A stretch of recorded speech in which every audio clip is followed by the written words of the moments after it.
Whew, it is so bright. It is so bright. Hello. Here, December 8th, 2018. I don't know why I said that. I feel inspired to talk about why Virgo is the most misunderstood sign of the zodiac. So if you are a Virgo out there, if you have a Virgo sun, moon, ascendant, if you have stuff in the 6th house, if you associate with the Chiron archetype, this video might be interesting to you. So this came up because, you know, pop astrology, like those Instagrams that are like, you know, shit Virgos are really thinking, or like things you should say to a Scorpio if you want them in your bed, like stuff like that. I was reading them and they're pretty funny. Like my coworker's a Gemini with a lot of Scorpio, so we were like reading all those. And I was reading all the Virgo ones and I'm like, these are so bad. Like, I mean, some of them are actually like the Gemini ones. I'm like, damn, like they cut to a place that's real. The Virgo ones are literally all just about how much we want to clean things. So, preface, I have a Virgo sun, very early. I consider myself on the cusp. But I'm like, honestly, you guys could do a little better here. And then I started thinking about how the astrology community views Virgo and how most people view Virgo, which is highly misunderstood. And I'm not here to claim that I know what Virgo is. No, hell no. But I want to open this conversation and potentially open this conversation to other signs that feel misunderstood. So comment below if you resonate with any of it. The thing about Virgo is that it is a transition point in the zodiac. It is the 6th sign. And it is the transition from houses 1 through 6, signs 1 through 6, knowing the self and knowing the world through the self, to knowing the world through the other. So 7th house, relationships, 1st house, self. That's why they're opposites. The 6th house is that crux point, that transition point of like, oh fuck, something's changing. That's why Virgos are who you want to be in your vicinity if you are going through a massive change. And if you need shit done. Here's the thing. Virgos, like Scorpios, look at the shit that no one else wants to look at. I'm not saying we don't do this to our detriment sometimes, but we walk into a place, everyone's having a good time, everyone's chilling, you know, dirty dishes everywhere. Virgo sees the dirty dishes. They see what needs to be clean. They see the organization of a place. Yeah, this can be a downfall from preventing you from sinking into social experiences and from other experiences in life when you're so focused on how clean something is or how imperfect something is. But we do have this innate ability to sift out what needs to be there and what doesn't need to be there, and how things can function more efficiently. And I think people see this as like an annoying mom trait, and that can look that way because Virgo can fall into a detriment of fixing everyone else and fixing everything around them in order to avoid their own problems, or avoid.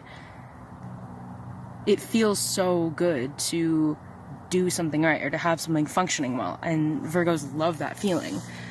And it sucks when other people don't see that, but the truth is that I think Virgos fall into a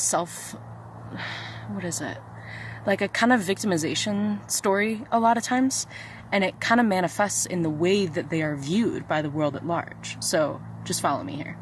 We have this internal dialogue sometimes of like, no one appreciates me, no one sees what I do, and like the zodiac community doesn't, like, Virgos aren't talked about that much. Like, we're sort of invisible in a way, and I think that that is actually representation of where the Virgo archetype is in the world today, which is like these things that come in, that these changes that need to be made that aren't being efficiently made. I don't know. I want to open that conversation, but I think Virgo can get into a trap of like, no one appreciates me, no one sees me. But you have to consider if people were actually asking for that advice in the first place. You have to consider if people were asking for something to be cleaned. You have so much precious time on this earth. How much of it do you want to spend organizing Tupperwares? You know, like, you gotta look at the bigger picture. This is the thing with Virgo. Virgo is opposite of Pisces. And you know what Pisces just wants Virgo to do? This. Pisces is like, Virgo, get out of your little fucking head and see the world and surrender, you know. And like, Virgos can get very uptight, and I think that this is a side that people see often, and that sucks. I think Virgos are actually highly emotional beings, but they misunderstand their own emotions, and a lot of times, like I said, going towards control is a safe way to manage that. And so I think the best way and the most uncomfortable way to do this, it's like eating your own medicine, is to go to chaos and to let yourself be overwhelmed by the chaos that you feel, if you feel it, and to sit in that fire and to be able to hold that fire. And that will teach you a lot. That will teach you a lot about how to teach other people. Because like I said, one of the things about Virgo is fixing people before they want to be fixed and doing things that aren't necessarily asked for.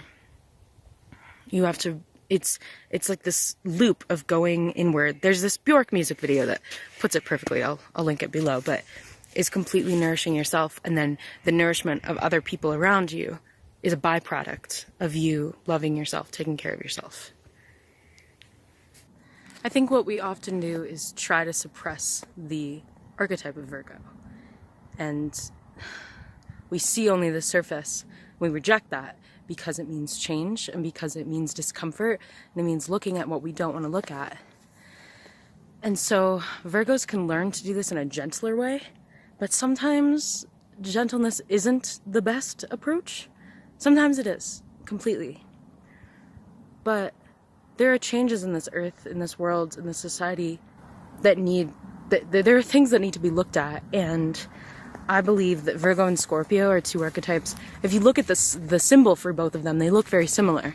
It's like an M. The Scorpio has like an arrow pointing up. The Virgo kind of like crosses in itself. And they both represent looking at aspects of life that are not so comfortable. But this is how we grow. Like everyone, Virgos they're experts at thinking that once everything is perfect or just so, that they will finally feel at peace. Everyone has this internal dialogue, but Virgos are just great at it, and we get in this trap. I think all earth signs actually do get in this trap to a certain extent. We get into this trap of you can't be in the moment. You can't settle in the moment, because you think that preparing for the next moment is going to make all of the moments better, but you never stop. So in that, you're trapping yourself. You're trapping yourself from actually experiencing life, and from being in the discomfort of mess and of unorganization. And just look at Pisces. I mean, Pisces is the mess. It is the surrender. It is like Pisces is the 12th sign. It encompasses everything in the zodiac. It is the culmination of everything. So that stresses out earth signs. That stresses out Virgos, especially. And what earth needs in Chinese medicine, in the K cycle, earth and water are related. Earth needs water to survive. You need to get some nourishment from that element, and in any way that you can do that. But we have to remember this. Another pro tip, I didn't just say that, oh god. One of the best medicines for Virgo, and yeah, I'm completely biased, like 100%, is literally getting in touch with nature. Because we are creatures of this earth, and I believe that we're meant to not stack ourselves in boxes and cities for long, long periods of time, and to be out of touch with nature, and to not get sunlight, and to not get, nourishment from the earth. This is medicine. This is food for our spirit. And some of the healthiest Virgos I know are doing work with herbs. They're just having fun and playing. And this is a way, like a Taurus, to get your hands in the dirt, get out of your little racing head, and just play. And then this side will come out that, I don't know, it's just freeing. It's really freeing, and enlightenment through nature is a thing. I'm not saying I'm there by any means, but it's like the closest I ever feel to that feeling of oneness, that feeling of complete union and God, is when I'm silent and when I'm out here. I don't know, I guess I just wanted to open up this conversation to talk about Virgos and how misunderstood we are in especially the pop astrology community of, like, you know, all that bullshit. I mean, it's just stupid because some of them are so accurate and so, like, and I have a feeling I'm gonna make more videos about this because I was also reading Cancer and I'm like, yo, this is so not cool, like, at all. But Virgos are so, they're mysteries to me, even. I really don't understand them fully, and I'm curious to understand more about them, so that's all.